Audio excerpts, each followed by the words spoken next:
You know I'm gonna change. Things just don't stay the same no more, no more. You know I'm gonna break.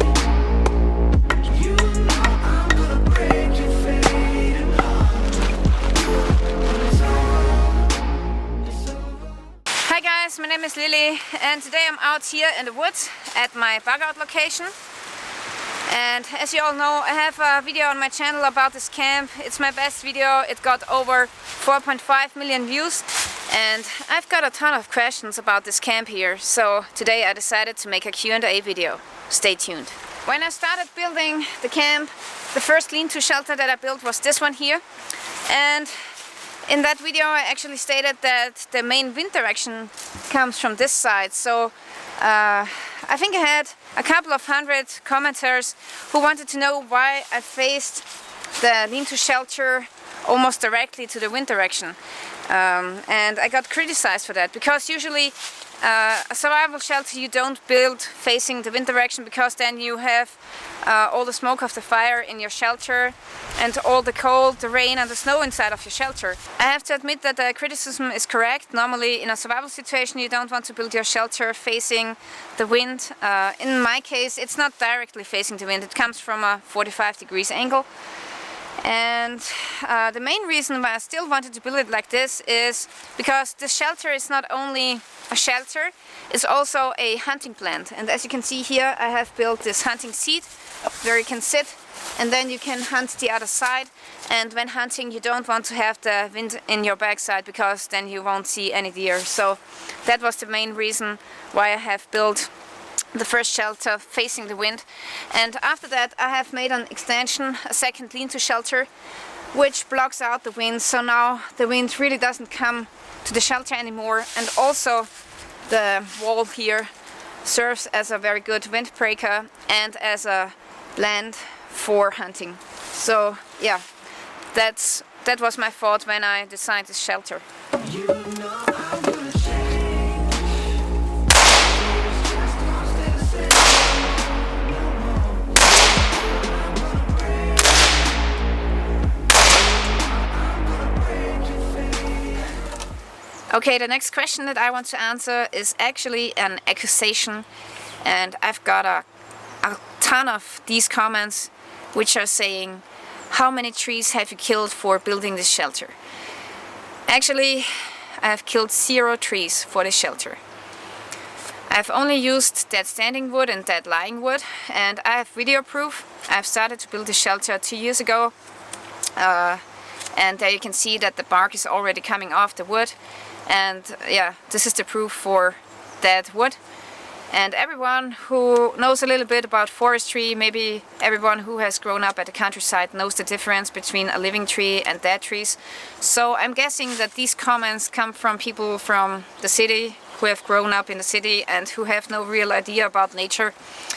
So yeah, I would really recommend that these people maybe get into biology and forestry and read a little bit about nature before making such bold accusations. And yeah, even if I had taken down a few living trees, it wouldn't matter anyway, because trees grow back.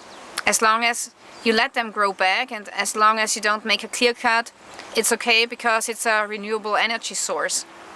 And maybe you all need to be reminded that a lot of our daily things are made from wood. Your houses are built from wood, your wooden floor is maybe made from wood, your spoon in the kitchen is made from wood, the paper that you're writing on, and maybe you're heating your house with firewood. So wood is never wrong to use for a daily life, and as long as you let the wood grow back and you don't make a clear cut, it's okay to use wood for your shelter. You know I'm gonna change. Things just don't stay the same no more, no more. You know I'm gonna break. You know I'm gonna break your fading heart. Okay, the next question that I get 1,000 of times, really, it's also an accusation, is hey, you're fake, your channel is fake, this video is fake, your shelter is fake, because you have used modern tools to build it. I've used an axe and a saw and a few nails, and I've used a tarp, which is not very primitive, okay? I admit it. And they are accusing me of, hey, this is not survival. And actually they are right, this is not survival. This is a bug out camp, which is a semi-permanent shelter which you build before an emergency situation. It's a bug out camp. And I've never called this a survival shelter. I've always called it a bug out camp or super shelter, which it is. And yeah, a lot of people have troubles understanding the difference between prepping and survival. And when they are looking at this video that I've made about this camp, they always think that survival is only about using primitive tools like primitive technology, and his fans are really crushing my channel since he's online. They are coming onto my channel and they say, yeah, primitive survival is so much better than you because he builds everything with no tools. I think it's great. I think his channel is super awesome. I really like it and I dig his videos. I think it is great. But I think, you know, people need to see the difference between modern day survival and primitive survival. I've never stated that I make primitive survival, except in a few videos, but I make, you know, modern day survival, I make urban survival, I make sometimes primitive survival, and sometimes I make prepping videos like this one here. So that's a big difference. The next question that I have got very frequently is, why have I not put a roof over the entire shelter? Why have I not built a cabin out of the shelter? The problem is that here in Austria it's almost impossible to build a cabin in the woods legally. So there was no legal space for me to build a cabin.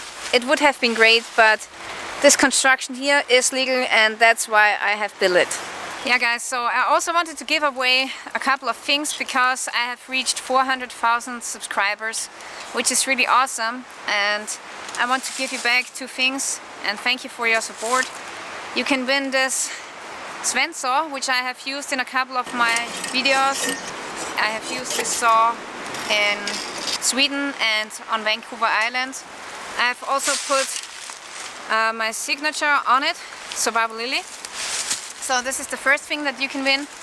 And the second thing that you can win is a flashlight by the company A-Tactical. This flashlight here is the flashlight A1 by the company A-Tactical. It runs with an 18650 battery, which is included in the package. As you can see here, the body is made out of aircraft aluminum. It has an anti-abrasive finish. It comes with a steel pocket clip, and it comes with 2 buttons, a back switch to turn the flashlight on and off, and then it has a side switch where you can select the modes. It comes with 5 different modes: low, medium, high, turbo and strobe mode. And it also comes with an SOS mode. The flashlight is waterproof to IPX7 standard, and it's also impact resistant to 1.5 meters.